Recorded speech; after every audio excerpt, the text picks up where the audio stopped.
It's sort of the Seinfeld episode. I don't show my age, but I love Seinfeld. He couldn't find a girl, and he decided I'm going to be the anti George, and so he just did the opposite of what he was doing before. And next thing, he's got a supermodel girlfriend, and he owns the Yankees.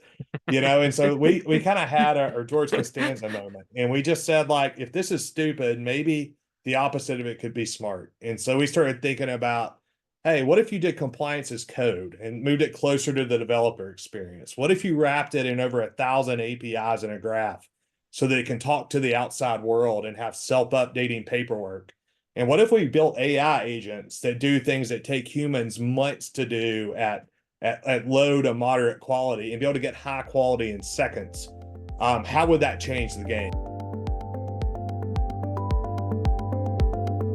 Hi, everyone. Welcome back to another edition of the Future of Security Operations podcast. This week, I am delighted to be joined by Travis Howerton.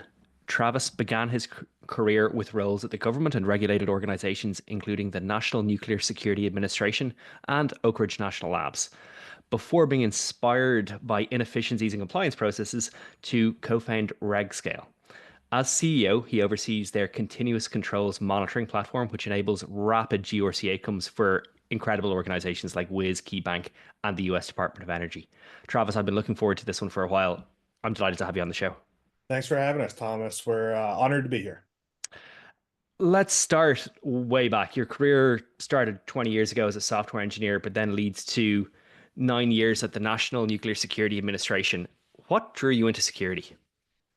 Well, it kind of started with my grandfather was a Navy captain. Thought I might do something military, but it turns like they don't like asthmatic kids who can't fight. And so, but I was pretty good at computer science, and so I was able to get into the weapons program, which I'd call sort of pseudo military, or at least military adjacent, and still contribute. And so, I felt it was important to do something to serve my country. Got involved in cyber early, had an aptitude for it, and just kind of fell in love with it. Really complex problem sets, difficult adversaries that you face, complex computer science that goes with it. And so really enjoyed that aspect of it. Enjoyed much less the bureaucratic sort of nature of the authority to operate and other processes that you run into in these highly regulated worlds like government. And so wanted to do something about it. I know we're going to be talking about the inefficiencies and the bureaucracies that we have to deal with, but let's talk a tiny little bit about the NNSA.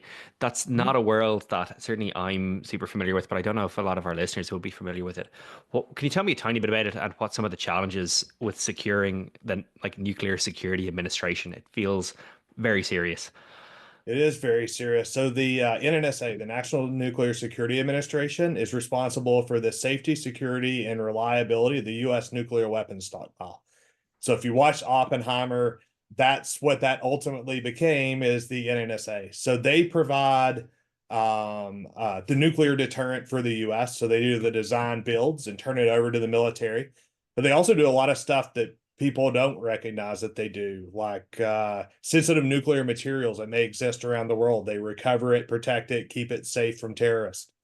They provide special nuclear materials that power the nuclear navy, that power what will ultimately be the shuttle to Mars and other things. And so they have a bunch of really unique, really important national security missions, and they provide literally the deterrent that allows everybody to go to sleep safe at night, not worrying about the things that my parents had to worry about in the 60s with the Cuban Missile Crisis and other things.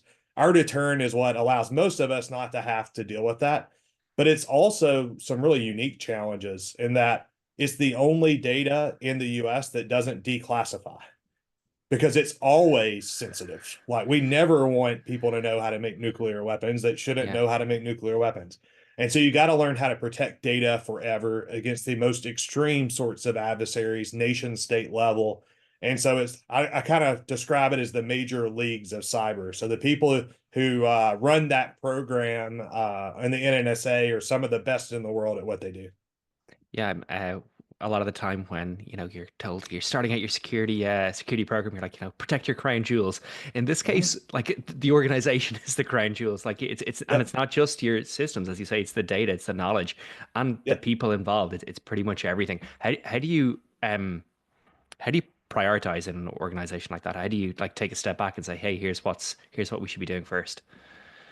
Yeah, I mean, a lot of the government's still run by mandates and laws and other things. So you will get policies and laws and other things that say thou shalt do certain things. But Hmm. a bunch of it comes from the threat environment. What are the Hmm. adversaries trying to do to you? What are our friends in the intelligence community worried about or telling us that people are actively targeting us for? And so it's a very dynamic threat environment. And so it's not static after the fact tools that work in many places don't work at all in that kind of environment. Where you have sophisticated adversaries who are well resourced that spend all day, every day coming after you, requires a different level of diligence and proactivity to keep those assets safe for our country.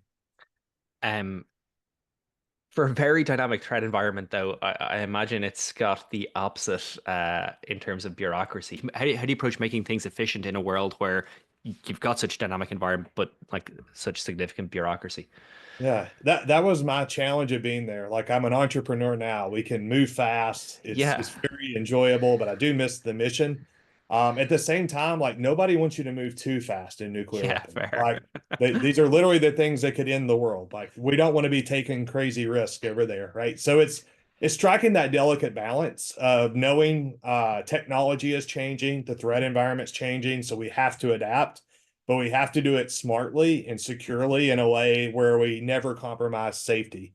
And so that was always sort of the unique thing about that environment is sort of how you balance all of that. Yeah, absolutely fascinating. I want to I suppose move on to Oak Ridge National Labs. You were the deputy director of the Information Technology Services Division. They're a fascinating organization. I think Mhm. they're still home to the world's fastest supercomputer. There's a They particular are. image online of the. I think it's even just of the lab itself, but it just Mhm. looks incredible. Um, can you talk a little bit about the scale of what you were trying to protect and how you approached it? Yeah, the scale of data at Oak Ridge National Lab was pretty insane. And it was very different than nuclear in the most fundamental ways. And that over 90% of the data that we had was what you would call low, low, low. It's Hmm. research data. They openly collaborate on the toughest science problems in the world with the smartest people from all over the world. So I went from an organization where we trusted nobody who wasn't a cleared US citizen, you can't even talk to them, to we've got people from the most sensitive countries all over the world collaborating in real time. So it's a different set of challenges. At the Hmm. same time, while most of the data was unclassified, there are some crown jewels at ORNL as well. So they're very sensitive data sets there. A lot of human genome VA data that is there. A lot of the world's climate data and sophisticated climate modeling is there. And so it's kind of fascinating. People spend their entire careers coming up with problem sets and simulations and theses where they need to prove it. And the only way to prove that in a reasonable amount of time is to get time on this supercomputer. And so it's kind of cool that it's a national treasure. Hmm. It's available to anyone who can get through a rigorous academic process to prove why you should have time on this machine that the taxpayers funded, but it's literally all day, every day, 24/7 advancing the frontiers of science. And so it's a really cool program to support. Yeah, absolutely. What did I suppose being the deputy director of the Information Technology Services Division involve? Like, what was your scope? Yeah, so basically it was the CIO shop. So it's Yeah. all the things that run IT at the lab, the phones, the desktops, the networks, the storage, the data center infrastructure, even the library was under us. So Hmm. all things sort of managing information. But also what was under us was cybersecurity. So putting out policies, figuring out how we segment different networks. So some anybody can collaborate with anybody, and some are super locked down. And then doing security operations center work. So we also had the group that did 24/7, 365 monitoring of the lab to make sure we're protecting secrets from bad guys, because some of this stuff is very, very valuable intellectual property that as a country, we've invested a lot of money to make these scientific breakthroughs. In some cases, we publish them openly and it's fine. Other cases are a little more sensitive. And so trying to be able to manage all that. And the trick there was, how do you create a world-class research environment where people can research and collaborate with the least amount of friction with whoever they need to all over the world, while making sure nothing sensitive goes out the back door, right? And so it's a very different problem between the two. Yeah, again, absolutely fascinating, and like yeah, just a different scale, but also I suppose just like yeah, different. Uh, there's a little bit more. I don't know, yeah, joy in like the work that you're doing. It's like Yeah. there's you're enabling something rather than preventing something from happening. Not that the other part isn't enabling something, but yeah. Yep. Um, yeah, you went from Oak Ridge to Bechtel Corp, who are another incredible organization responsible for the Hoover Dam, the Channel Tunnel, and similarly a lot of nuclear facilities and services. Um, there you were the global director for strategic programs. Can you tell me about like scaling that as an organization when an organization like Bechtel is so large and so impressive in the first place? Yeah, when you think of Bechtel, they're doing engineering, procurement, and construction, the most complicated, one of a kind, difficult projects in the history of mankind, and they've been doing it for 100 years. Hmm. It's still a family-run business. It's still private. It's one of the largest private organizations in the world. But where they were different is just thinking about scale. Like at any given point, we were doing mega projects in 27 countries around the world and coordinating that and managing all those different geopolitical landscapes, delivering on time, on budget, maintaining that great Bechtel name. One of the best companies in the world, unbelievable talent, top to bottom. And just really figuring out how to modernize. Like the challenge there is a globally competitive environment. How do you rebuild the application suite to work better? Where can we use AI to pull cost basis out of some of these mega projects where a 1% like seemingly small productivity improvement might be $100 million, right? And so these are really, really big projects. And so it was really cool to work with some of the brightest people all around the world to do the engineering to solve those problems. If you ever want to go down a Wikipedia rabbit hole, just like scroll through the projects that they've worked on. Yep. It's kind of a list of yeah, like the who's who of the big projects of the world. But Yep. what was your I suppose what was your organization responsible for? And I know you went from there to like Yeah. found RegScale, so I'd love to understand some of the challenges you were seeing that were like Mhm. popping up and your kind of headspace at the time. Yeah, so there was a bunch of things we were doing at the time. I was in the CIO's office. Our job, or my job in the CIO's office, was to be the lead for digital transformation. Hmm. So what the business was trying to modernize and sort of slim things down, everything from how many data centers can we close and rewrite our applications to be more cloud native, and building out all that infrastructure so that they would be more cost competitive against increasingly Chinese-based companies and others Interesting. who could win with cheaper labor. How could we come at it with better engineering, better approaches to where we could still compete globally? And so my job was sort of the CIO liaison to the business of how do we do those things to support digital transformation, but it's at a scale and complexity level that I think is almost impossible to match. I, I'd agree, I definitely agree that at like a scale and complexity level, but there are some like incredibly large projects coming out of China right now. Like if you look at Yes. the enormous BYD mega factories and things like that, Yes. what do you see as or how do you see Bechtel or other organizations or even just the US like keeping its leadership, or what's the differentiation there? Yeah, it's a complicated set of differentiations. Some of it's just core IP. Yeah. You know, back in my day, we were building LNG, liquefied natural gas plants all over the place, but we had a design for how to do that very cost effectively, very well engineered, always hit on budget, right? And Hmm. so, like, uh, there's certain IP things you can do and past performance.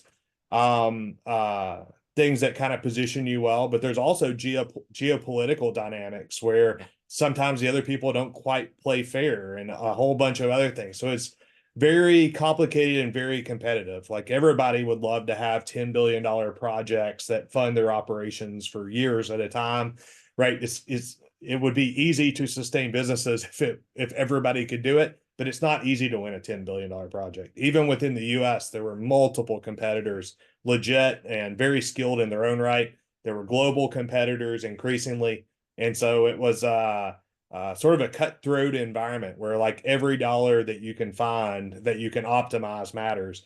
Everything you can do to shave a day or two off a schedule matters. And so just world-class organization. I can't speak highly enough of Bechtel.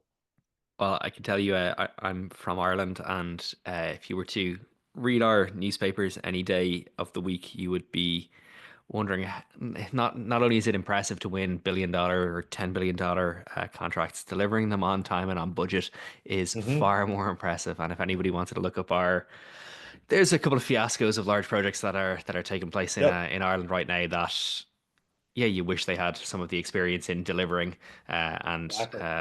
yeah, well, scope creep isn't even the word. It's not creeping anymore. But anyway, That was, that's enough of that. I'd love to talk about your inspiration for RegScale. yeah, I was reading through some of the some previous interviews, and I loved a quote that you had, which was, if you locked 10 people in a room and asked them to design the most inefficient way to audit security programs, they couldn't do worse than current methods. yeah. Can you tell me what got under your skin that yeah, just caused you to say, like, I gotta solve this? Yeah, so if you think about like the history of this stuff, it makes sense.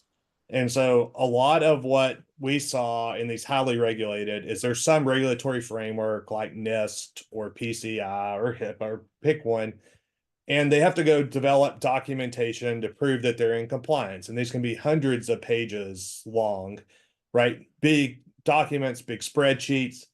The problem is they are almost instantly out of date today. Like they worked in an old school client server world in the early 2000s where things didn't change that much. Like IT environments were more static. It takes a while to rack and stack a physical server. That's not today's environment. So today everything's increasingly container based. They spin up and down in the cloud whenever you need it. Well, how am I supposed to keep a spreadsheet up to date with something that's changing hourly? Hmm. Like it goes from something that was difficult and expensive to something that's silly and no longer fit for purpose.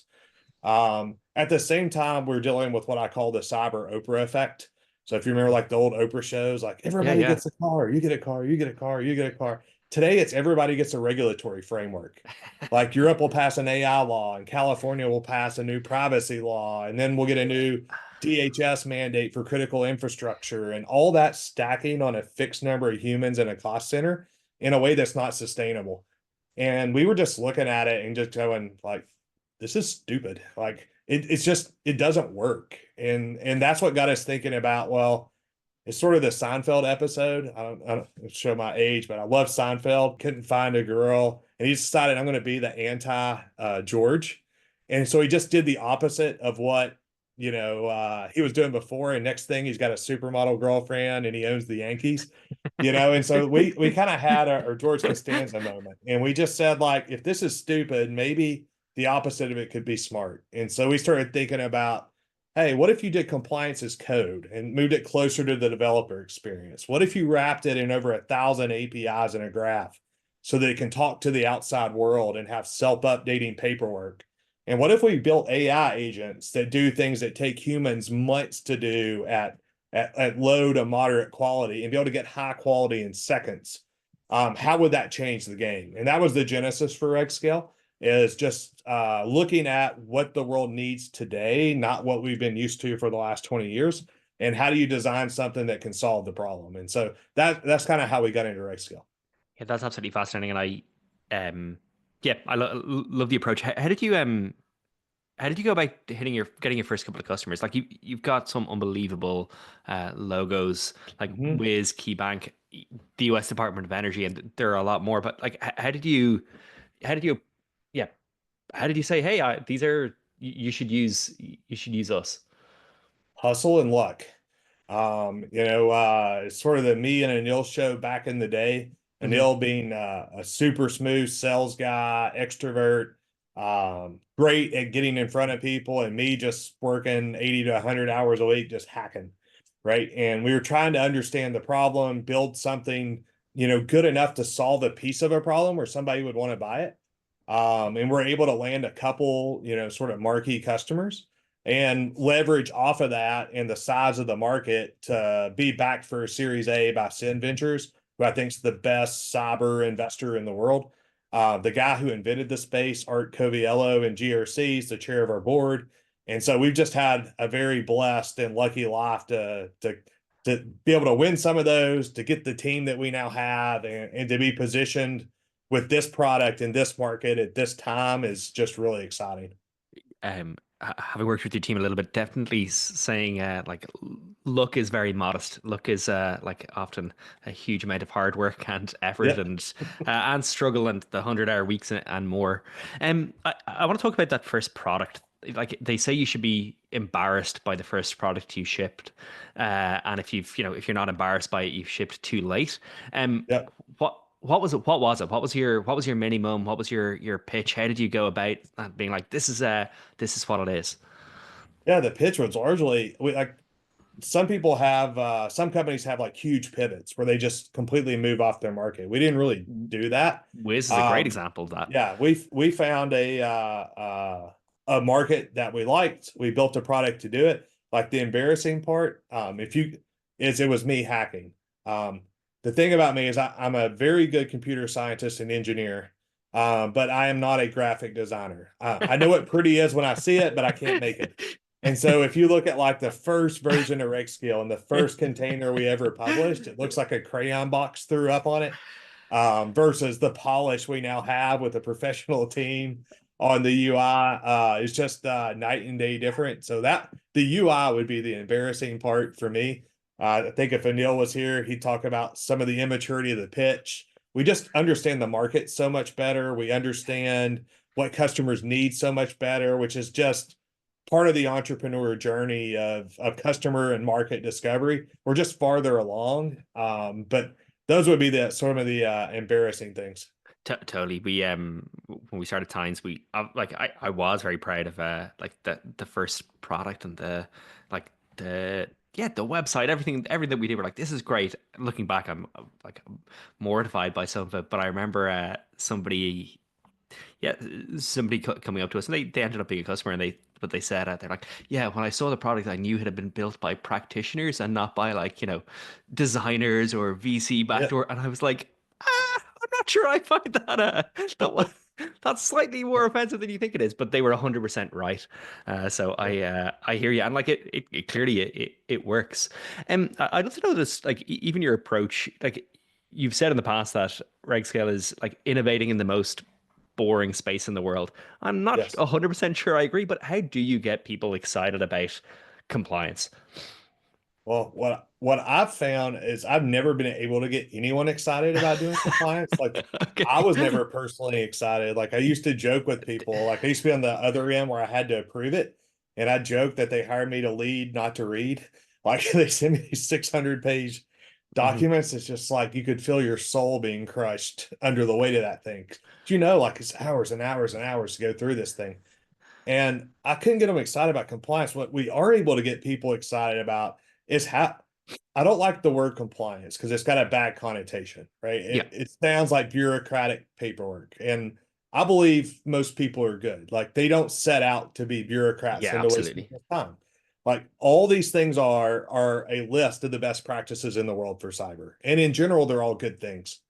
But when you have to do it in a static way in a dynamic environment, you have a mismatch that doesn't work for people. And that's what creates the pain. Like people don't mind locking down their systems. They want to keep bad guys out. They want to do a good job. What people get sick of is constantly updating paperwork to go satisfy some checkbox, right? And so what we got people excited about is like, just don't do it anymore. Like, let's let automation do that for you. You just lock down your systems. You focus on operational excellence in cyber, and let us give you all the risk and compliance checkboxes for free. Right. That seems to resonate with folks. And so everybody wants to do a good job. We just help them spend more time doing a good job and less time reading and writing. That's a really nice attitude, and it's really nice. you're absolutely right. Like the vast majority of people want to do a good job and are proud of the organization they work in and want to see them Yep. succeed. But yeah, nobody wants to fill out another Excel spreadsheet for another organization or, Yep. yeah, fill out thousands of pages of paperwork. Um, if if I'm and I was reading your state of continuous control monitoring report that you put out, but it talked about some of the biggest GRC roadblocks right now. What do you? I'd love to see. Do you match the report here? But what do you think some of the biggest GRC roadblocks are? Like, yeah, that GRC teams are facing. Think like the number one for me is it's too late in the process. Like Yeah, doing security at the end is the most expensive and dumbest way to do security. Like you want to bake it in all the way at the beginning. So yeah. I think CCM allows you to do more of that. Compliance as code allows you to do more than that. I think the second biggest roadblock is just the amount of manual labor it takes. There's whole markets that are consolidating under the weight of this because small businesses, small banks, they can't even keep up with all their compliance requirements that they're getting hit with. And they're getting eaten up by big companies and consumed just based off regulatory burden. Right. So, like, how do we give people better tools to where they can do this? And it's not this massive cost center that only the biggest of the big can afford. So, I think handling sort of the breadth of it would be number two. And then three is the cadence mismatch. Mhm. Um, that's the thing I always tell folks, like cyber attacks move at light speed. Compliance programs in the government and highly regulated move in geologic speed. Like literally, we're dealing with regulations that were written 20 years ago. Like it takes them so long to update themselves that they're way behind the times. And so trying to help organizations balance that better. Because like I'd much rather them seeing us like work with RegScale and Times, like go build some playbooks to automate your response to these things so you have better security. Don't spend all your time just updating 1,000-page Word documents. Like one of them, you just want to slam your face into the thing. The other one, like you feel like you're making a difference for your company, right? And like that's the shift we want to help people make. So, I obviously 100% agree. But if you're like, if someone is listening to this right now, and let's say they're a new, like, director of compliance or a new CISO, or Mhm. like a lot of them feel like they're behind, they're Yep. wary, and they like, what are some of the simple steps, or even like their first couple of steps they can take? Because I'd love to say, yeah, hey, just build out a playbook. That Mhm. may not actually satisfy the requirements. How can they go about it? Yeah, the thing I always tell people, I hear all the time, I'm too busy. Like I'm too Yeah, busy. If you allow that to be your answer, it will always be your answer. Like there'll never be a day you're yeah, less busy. You just keep piling more on the stack and saying I'm too busy. All that's really happening is you're not getting everything done anymore. yeah. And so what I found is always you're doing sort of a half-assed job at everything because you don't have enough time and focus. And so what I tell them is like, don't try to boil the ocean. People look at this and they see what we can do. And like some of our lighthouse implementations together are phenomenal. And but people see that I'm like, I don't have time to do all that. Like I'd Yeah. love to get there. It'd be amazing to get there, but we're a 3-person shop. We're a 5-person shop. We can't do Mhm. it. Um, don't think that way. I encourage people to think like a doctor. What do doctors do when you come in? They try to figure out where the pain is. They ask Mhm. you some questions, they diagnose where the pain is, and then they give you a remedy to that specific pain. So instead of thinking like, how do I redo my whole program and like way too far, just think like, how do I get rid of a piece of pain? Then how do I get rid of the next piece of pain and the next piece of pain until pretty sure like you feel pretty healthy, right? And all this weight you're carrying on yourself of I never have time to get everything done. A lot of the stuff that you couldn't get done is now automated, right? And so that's what I always tell people like find time to get a little bit better every day, figure out where the pain is. Don't try to boil the ocean. Do something small, prove it works, do something a little bigger. And over time, just with focus, you won't believe how much better you'll get without having to get some huge amount of money or new project. It's just baby steps in the right direction.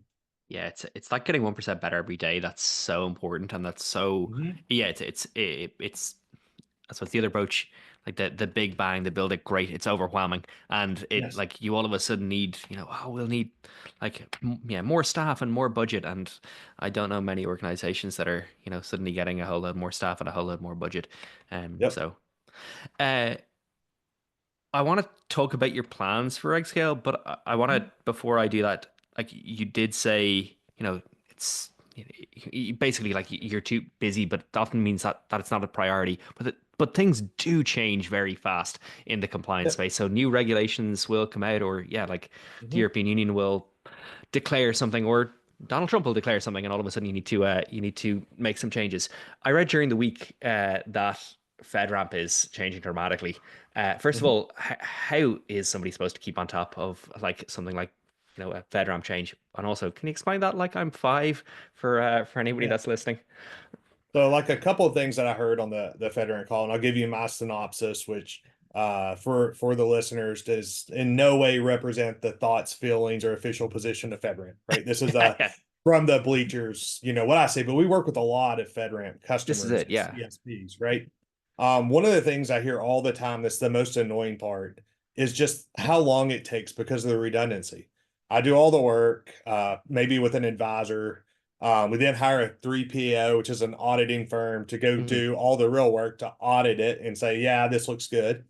Then it goes to your agency to approve it, who's a federal official who says, yeah, I accept the risk. Then it goes to the PMO office to do the exact same thing that the agency just did.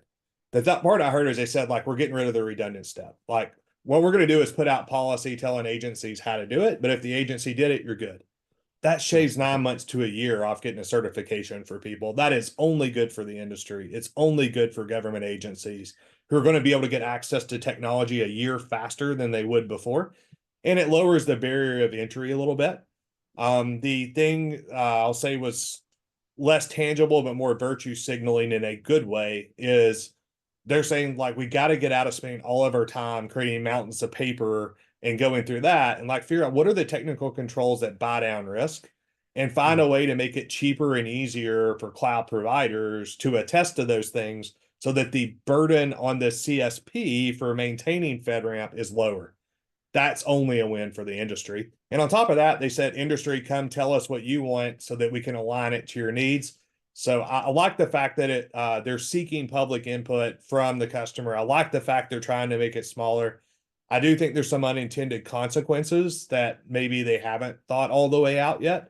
But we'll continue to have dialogues with them. Like the big one being, I love that it's on the agency and you get rid of the second approval.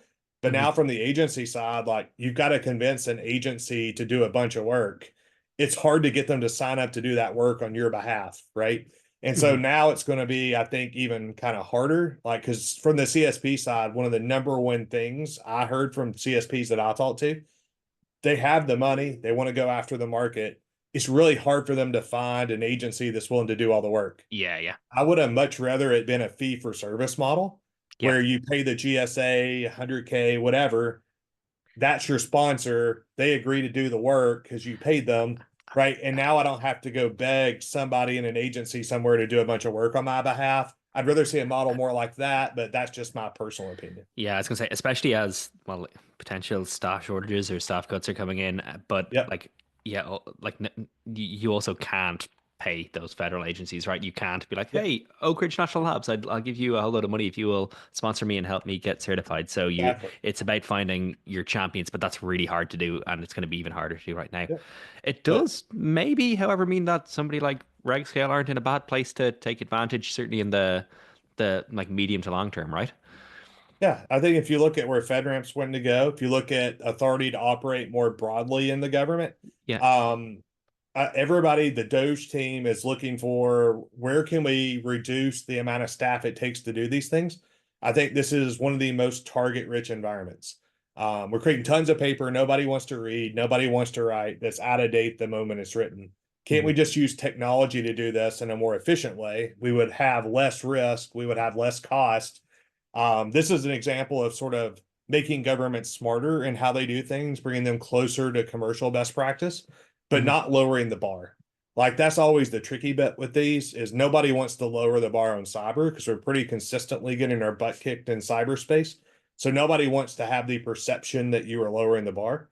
I would say by going real time, by having better telemetry, by getting out of false paper assurances, you're actually buying risk down, right? So Mhm. if you can buy risk down and take your cost basis down, how is that not a win for the country? And so that's the part I'm excited about on the Doge side. I hope that it's an area they dig into pretty heavily. We focused a lot on I suppose the government side of the house.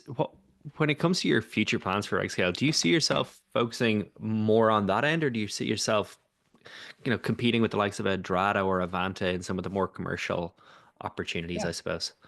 Yeah, it's actually a minority of our business today. We kind of started over there because it's a market we knew, but financial services is a segment of the market that's growing very fast for us. Yeah, High tech companies who need to go get their FedRAMP to do business in those markets is a yeah, fast growing area for us. Complex retail who needs PCI, HIPAA, a bunch of different yeah, things that yeah. are all fast growing markets for us. So we're definitely not a government solution provider. It is a vertical that we target Mhm. and serve, and we are proud to. I mentioned sort of my background as someone who cares a lot about the government and national security. But we have lots of customers outside that space. It's less about government, or it's more about highly regulated. How do you take Yeah. somebody who has huge regulatory burden and make it easier to meet those obligations without lowering the standard, and ideally by raising the standard? Um, it's a dangerous question for me to ask, but like for me, the future and the opportunities for automation and AI in particular to help teams with compliance are huge. But like, there's a risk there that you just said that's like lowering the standard. How far do you think we can push automation and AI before we stop seeing additional benefits, or do you see a limit? Uh, there are certainly limits today. The limits are around precision, right? Like, cyber's not a game where being 99% right is good enough. Like, it's a volume game. Like, if they can get you 1% of the time, they can get you all the time. And Yeah. so, the biggest problem you have with AI today is precision. So I don't think we're at a stage where we want to take humans entirely out of the loop and rely on Hmm. AI. And I think we're probably a fairly long way from that.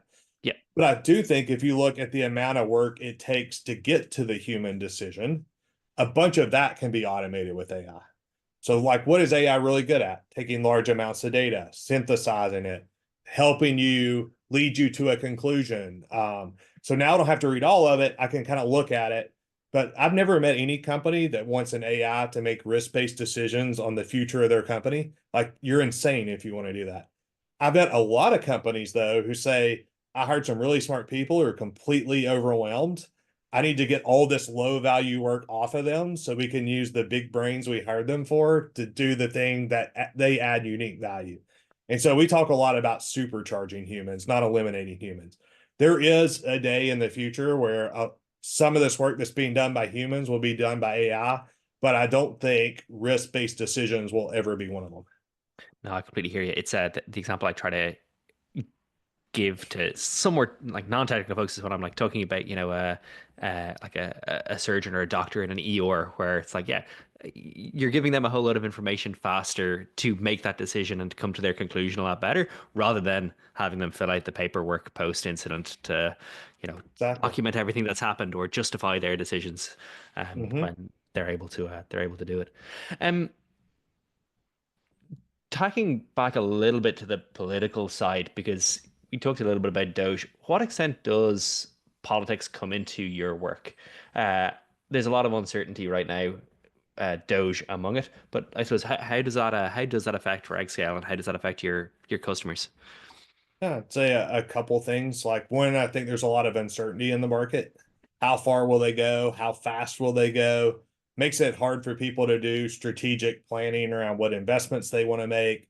Do I try to automate more of this, or do I hope it just goes away and they deregulate it? There's just a whole bunch of sort of fog of war uncertainty right now because things are moving really fast. So it kind of feels like the movie Everything Everywhere All at Once is kind of what's happening. So I think there's some Yeah. fear and uncertainty.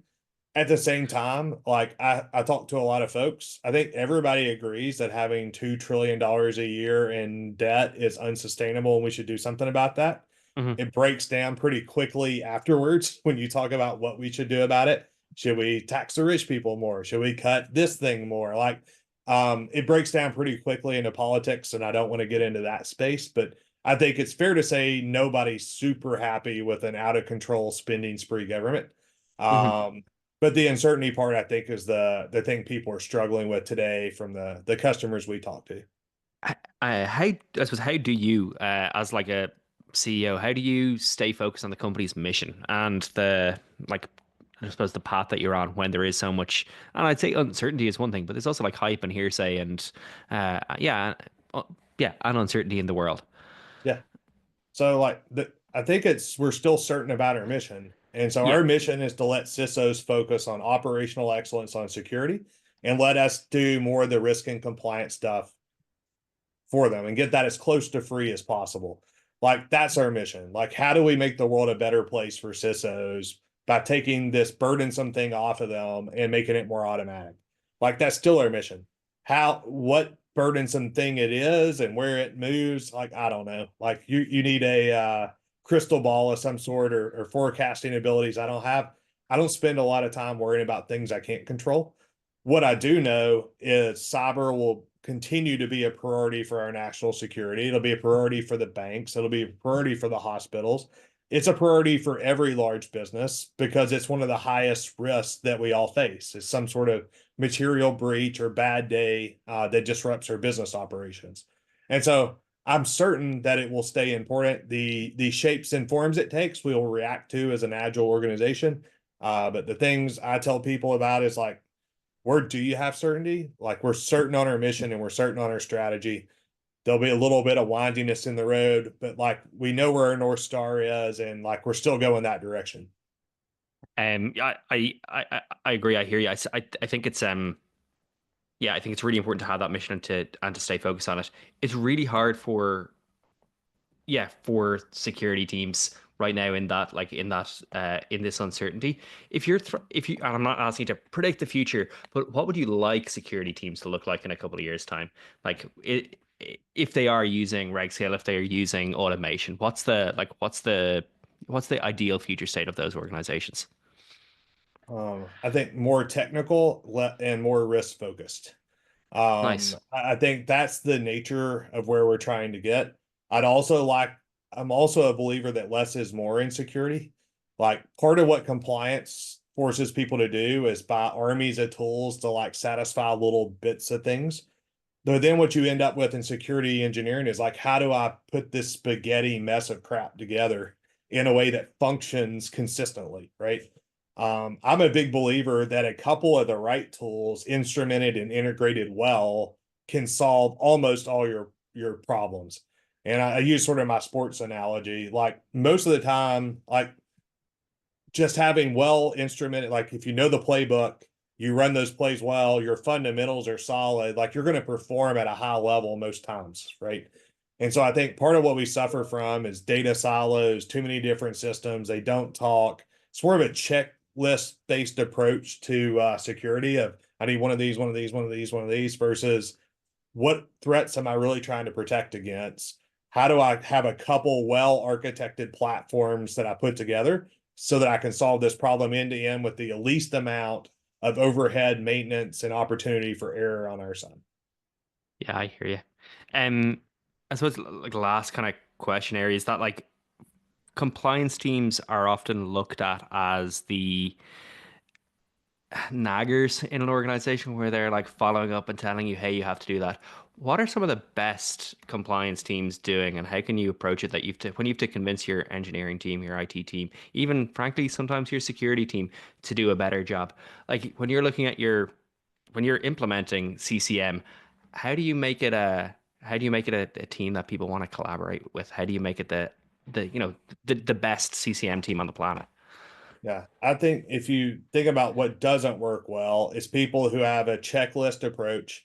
I'm just here to audit you. Please provide me with tons of data that I seldom read or understand. Sucks up tons of my day, check boxes. If I don't do it exactly the way you want, you find some little nuance in the wording that means nothing. It's a distinction without a difference. You write me a finding. I got to do corrective actions, all the crap that goes into this, where like they feel incentivized to write findings, like you get paid by the finding or something. Yeah. Like the good ones, what they do is say, look, I represent the business. I'm here to stand between us and unacceptable risk. And I'm going to go through things and make sure you're doing basic due diligence in these things so you don't expose us to unacceptable risk. But I have a business focused. I'm like a watcher to keep us all safe. And I'm going to partner with you to figure out what are the right things. And I'm not just going to ticky tack every little thing I find and write huge audit reports that waste everybody's time. And so, like, I think in the CCM world, it's a lot easier. The data comes to you, the AI synthesizes it, it helps you prioritize where the risks might be. And then that same humans having business conversations with first line, the people doing the work about here's where we need to level up the org. These are the risks we're seeing. How do we partner together to get a better posture for the organization, but not just tons of little findings that wreck your day and data calls that pull you off important work. Like, how do we get them out of that? That to me is the promise of CCM. Yeah, I remember one of my favorite conversations with a with an auditor was, we were talking about talking about our controls and places in a previous job, and they were asking me, why we didn't have any particular, like, DLP in place for our like mobile, or not for our mobiles, for our, yeah, it was for mobile phones, why we didn't have any like DLP in place. It's like, well, we don't have like, managed devices. So like what, like somebody could just like log in to, their device, on a random laptop. It doesn't make a difference if I have it on, my mobile phone. Like that's Mhm. not how I do it if I was trying to exfiltrate information. Like, Yeah, here's my plan, here's my here's my strategy to get rid of that. Absolutely. All right, here's your finding. Here's why. And I was like, no, I was trying to explain why this isn't my priority, not why exactly. that's an existing existing problem. But look, that happens. It happens all the time. But the way you say it, it sounds so reasonable. I just, I wish other organizations, and not even I wish other organizations, I wish everybody was just able to adopt that policy. Um, Yep. we talked a lot about AI, um, and like the benefits for security teams, the benefits for compliance. There's a lot of organizations, and this is organizations rather than like security teams, that are very wary of it. Like, what are some steps that people can take to explain, like, hey, this is why it's safe, this is why it's good, or this is what it can be used for? What are the best organizations doing, or that you've seen? Or is there any standard at the moment? It's a little wild west, but I'd equate it to sort of cloud in 2008. Like, Yeah, all the CISOs I know are walking around with shirts that said there is no cloud, it's somebody else's computer. Now they're all in the cloud. yeah, Right. So it's new, it's different, it's scary. I don't want to do it. And so you get some of that. You get the FUD crowd insecurity. It's just part of it. Um, at the end of the day, like, it's not going anywhere. And yeah, the best organizations are going to use it. And if you don't use it as a defender, you can be certain the attackers are. yeah, And so do you really want to play with even more of a disadvantaged hand? And so I always tell people not to look at just the new risks because the risks are different. Like, I spent most of my career looking at like confidentiality and availability, right? You're going to try to steal my stuff or take it down. The thing I worry about most with AI is integrity. It's a different yeah, problem. Like, the worst thing they can do to you in AI is poison your model. It's sort of the peeing in the pool problem. Like, once you see a kid pee in the pool, you really don't want to get in that pool anymore, right? yep, It's sort of those, it's a different attack surface. And so people freak out, like, how do I stop it? But at the same time, like, how do those risks compare to the business benefits and what's the best trade? mhm, Right. And I think that's where it just requires adults to have good conversations and intellectual honesty around like what's the best thing. It may force you to move a little more into risk than you're used to. But at the end of the day, everybody's going to end up there. Where you're out on that continuum is just a risk-based discussion that every business ought to be having with their CISO and then figuring out where they want to be on that continuum. Some will be early adopters, especially commercially. They're going to take the ROI, they're going to take the win. National security is going to be a bit of a laggard in some spaces because of the risk, and everybody will be somewhere in between. yeah, I hear you. Um, I it's funny now, even in the last, I would say, 6 months, I've seen a huge increase in, well, interest, but also in like people accepting that risk and saying, actually, Yep. we need to move faster. So it really does feel like that tide is Yep. at least turning a little bit. So, It um, is. Travis, I've really enjoyed this conversation, but unfortunately, this is all we're going to have time for. If people want to follow your journey, follow RegScale, what's the best way to do that? Yeah. So you can always go to regscale.com, hit the contact us, reach out if you want to learn more. We'd love to talk to you. Also, if you want to talk to me directly, hit me up on LinkedIn. I'd love to chat with you. Also, our friends over at Times know how to get in touch with us. You can reach out that way, but I think it's an exciting time to be in the space. I'm thrilled to be partnered our company with Times. What we do in real time, combined with how you guys can respond in real time, I really think is changing the state of the art for organizations. And so we're thrilled to be part of a partnership. We're honored to work with you guys. I've enjoyed being here with you today. Thanks so much, and yeah, thanks for the shout out. It really has been a pleasure, and your team are fantastic to work with and deal with. So yeah, no hesitation shouting out and saying check out RegScale, and the partnership is working great. So look, yeah, thank you so much, and I'm looking forward to catching up in person, but I hope to see you again or have you on here again in the future. So thanks, Travis. Thanks, Thomas.